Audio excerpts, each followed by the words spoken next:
A prova de que eu definitivamente não sobreviveria a um filme de terror é que se eu abrisse a porta de um Airbnb e o Bill Skarsgård aparecesse, eu entraria sem nem ser convidado. Sério.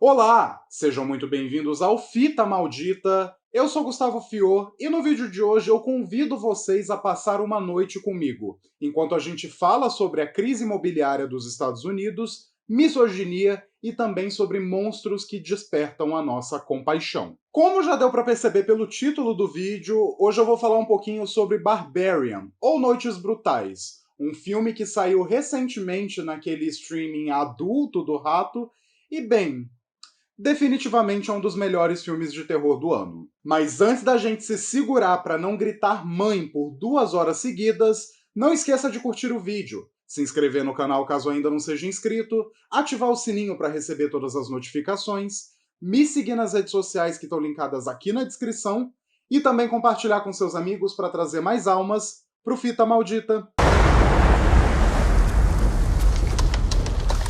Oh, you've got to be kidding me. Yeah. Barbarian é o mais novo filme de terror escrito e dirigido pelo Zach Cregger, um ator e cineasta que nunca teve muita experiência com o gênero. Lá fora, nos Estados Unidos, ele foi lançado nos cinemas, mas aqui no Brasil ele chegou direto para streaming, uma coisa que a gente está experimentando cada vez mais, principalmente no que diz respeito a filmes de terror. Falar da história desse filme é um pouco complexo, ele tem muitas reviravoltas e tá sempre brincando com a expectativa do próprio público, mas eu vou tentar desenvolver uma sinopse básica. Uma mulher chamada Tess está prestes a fazer uma entrevista de emprego em Detroit, então ela decide alugar um Airbnb para passar a noite, já que ela não mora na cidade.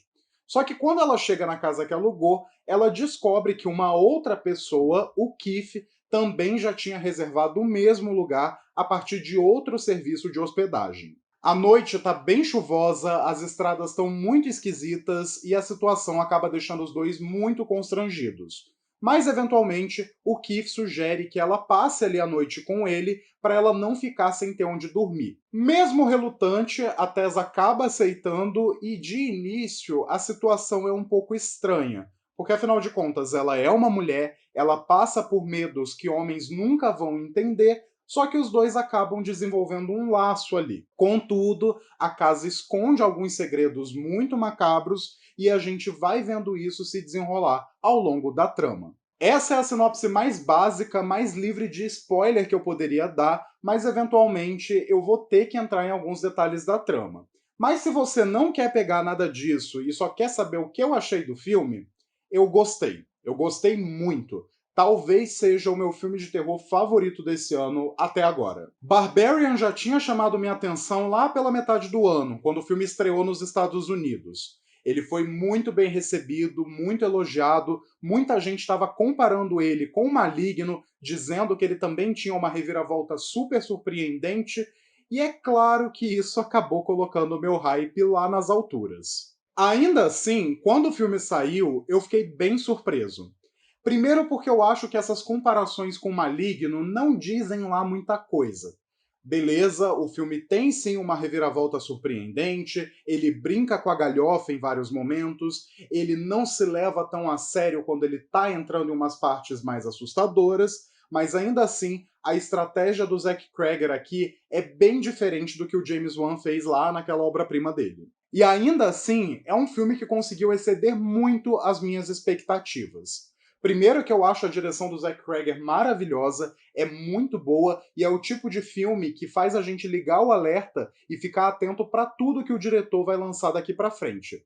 Mas não só isso. Eu também me deparei com um roteiro muito profundo e cheio de nuance. Então, se você por algum motivo estava esperando a minha opinião para saber se você devia assistir ou não Barbarian, primeiro, cria vergonha nessa tua cara e para de acreditar em tudo que eu digo. E segundo, vai assistir sim. É um filme do caralho.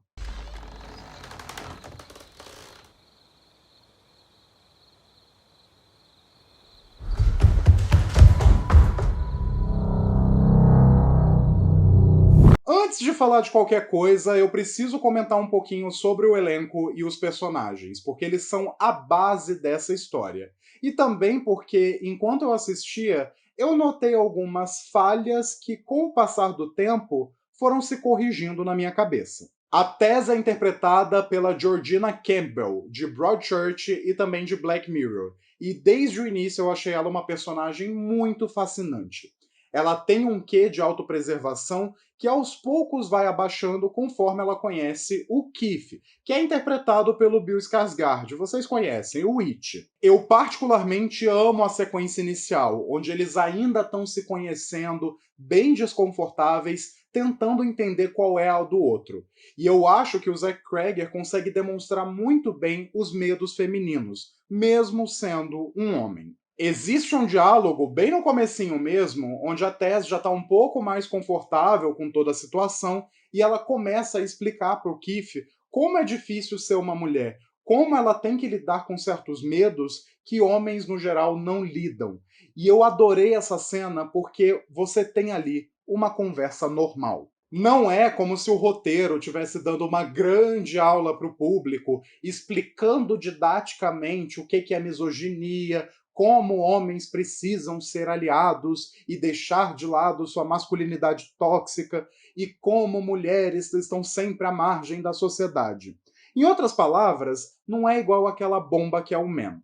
Só que aí a gente tem a grande reviravolta, né? No fim dessa primeira parte, a Tess e o Keith descobrem que no porão da casa existe um compartimento secreto que tem uma cama e uma câmera, junto com uma marca de uma mão ensanguentada na parede. E não apenas isso, eles também descobrem uma série de túneis que estão cheios de jaulas, equipamentos de tortura e coisas do tipo. É a casa do Christian Grey, basicamente. E enquanto eles exploram esses túneis, em uma que é uma das cenas mais assustadoras que eu já vi esse ano, eles são atacados por uma criatura. Só que aí o filme corta e a gente passa a acompanhar outro personagem, que é o AJ, um ator que está prestes a ser demitido porque ele foi acusado por uma colega de elenco de abuso sexual. O AJ não tem grana nenhuma, nem sequer para pagar o processo judicial que vai se desenvolver. Então ele começa a catar todos os investimentos dele, incluindo uma casa no meio de Detroit, que é justamente o lugar onde a gente está vendo toda essa história se desenrolar. Ele vai até essa casa sem saber que tinha gente alugando ela e eventualmente acaba se perdendo nos túneis e também é feito de refém pela criatura. E é aí que ele conhece a Tess, inclusive. O AJ é interpretado pelo Justin Long, o querido Justin Long, e desde o início é um personagem extremamente difícil. Ele é um completo babaca, um escroto e ainda por cima é um criminoso abusador. E o filme inicialmente te faz criar uma certa conexão com ele. Por fora ele fica dizendo sobre como ele é um cara bacana, que foi injustiçado e está sendo cancelado à toa, só que você sabe desde o começo que ele é sim culpado por aquilo que estão acusando ele. Isso para mim acaba adicionando mais uma camada para esse filme, que é justamente essa brincadeira com a questão da monstruosidade. Você precisa assistir Barbarian disposto a comprar algumas ideias e entender também que às vezes os monstros são dignos de pena e os seres humanos são monstruosos. E isso, obviamente, nos leva à grande estrela desse filme.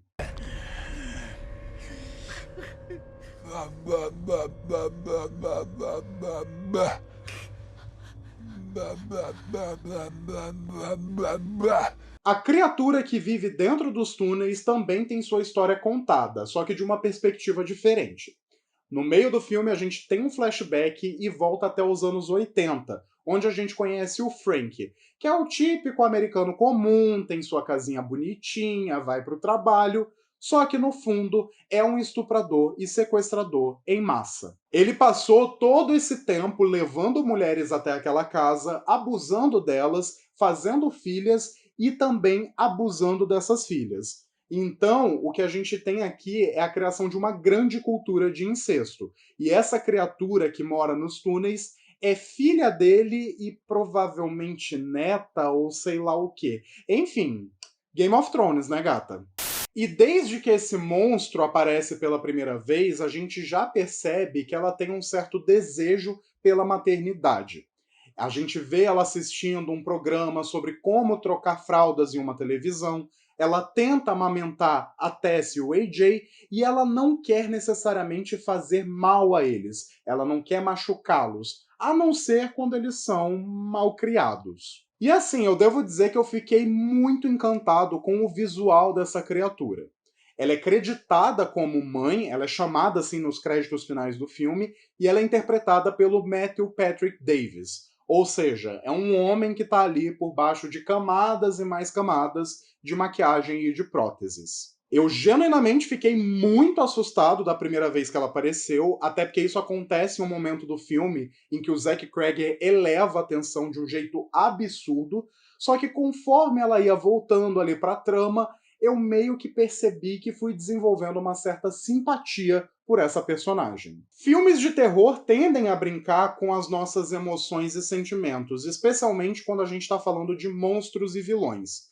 Não é difícil entender porque o Jason Voorhees é um grande ícone, ou porque a Carrie, aquela lá que é estranha, é uma rainha absoluta, mesmo tecnicamente sendo a grande assassina da história. Esse tipo de personagem nos faz reavaliar os nossos próprios conceitos de humanidade e até mesmo de moralidade. Principalmente porque geralmente os monstros são seres menosprezados, odiados, massacrados pela sociedade. E isso não é algo recente, tá? A gente pode voltar no tempo e falar, por exemplo, do monstro de Frankenstein e também do King Kong. E de certa forma, a mãe é uma personagem que desperta esse tipo de sentimento. Ela não é má, ela não é cruel, ela só quer cuidar das próprias crianças a partir de um ideal deturpado de maternidade e de anos, quiçá décadas, de abuso. Então, só por isso, eu já acho Barbarian um filme realmente do caralho. É um ótimo exemplo de como dá pra gente se reconhecer em um vilão ao mesmo tempo em que você tem respingos de monstruosidade e de crueldade em vários outros personagens. Eu só tinha um incômodo aqui que é: meu Deus, eu odeio gente burra.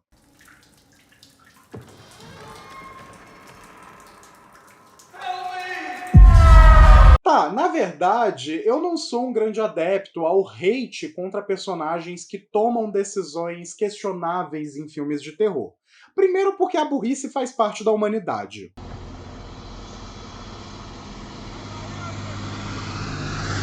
Segundo, porque essas decisões não são colocadas à toa. A gente precisa lembrar que a gente está vendo um filme e às vezes os roteiristas vão encontrar situações fáceis para gerar conflito e para seguir com a trama. Mas ainda assim, eu comecei bem incomodado em como a Tess era uma personagem bem da burra.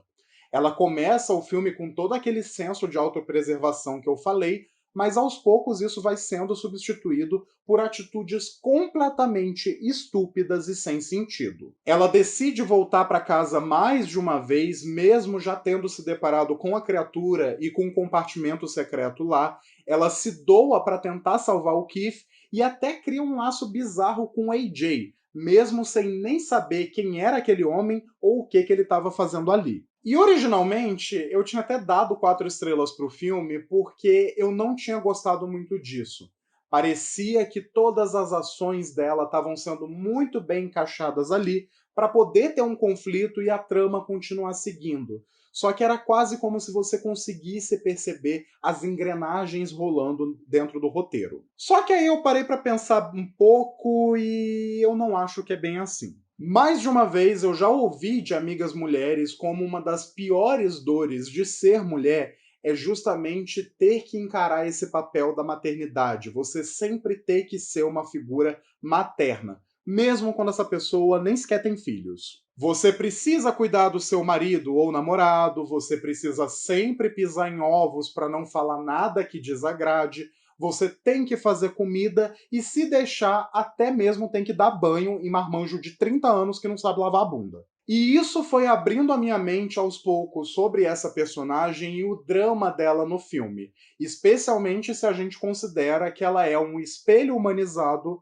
da mãe. Mãe, no caso, a criatura do filme, não uma mãe hipotética qualquer. Ao longo do filme, a gente percebe como, na verdade, todo aquele senso de autopreservação da Tess acaba se transformando em preservação alheia.